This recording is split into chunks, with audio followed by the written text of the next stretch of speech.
the most important thing was not to make the Black Album Part 2. And as soon as we'd written, I'd say the first minute and a half of the first song, I knew that we weren't going to make the Black Album Part 2, and I was really happy. It's just Metallica interpreting something else. When the four of us play, we sound like Metallica. Do you know what I mean? It's pretty much impossible. You know, is what everybody says. It's very different, but it's totally Metallica. You know, we said to Bob, you know, we'd really like to still try and make this record sound closer to what we sound like live, and a little looser. And Bob said, if that's what you really want, you and James are going to have to take a step back and let the other guys come up and be more a part of it to get that whole band thing going in the music, you know what I mean, like we do live. When I listened to some of the earlier records, I mean, and Justice for All record, you know, the name of the band should have been the Ulrich Hetfield Project. I mean, there's, you know, it's just the two of us. There's a drum kit and a rhythm guitar and some vocals.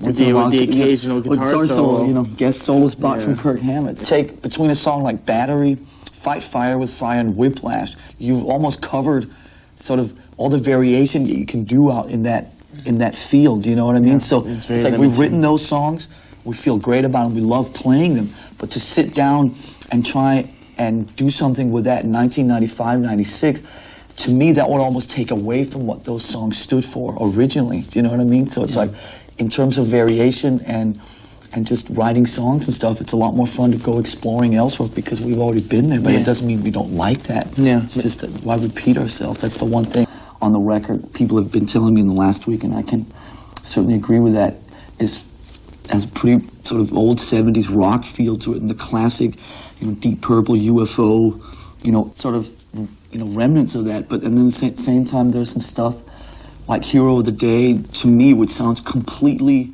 1996. I'd say that there's a slight blues influence on some of the songs, you know, as well as like a country influence on one of the songs. Right. Yeah. It has a lot to do with what we've been listening to in the last 5 years. And, you know, for as much as you listen to that stuff, it's weird. It kind of like subconsciously influences you and subconsciously works its way into the music. Sure. And this is a result of listening to all those types of music. Metallica's always been about moving on and changing and exploring different musical territories. And we just like to, you know, we like to see what else is out there.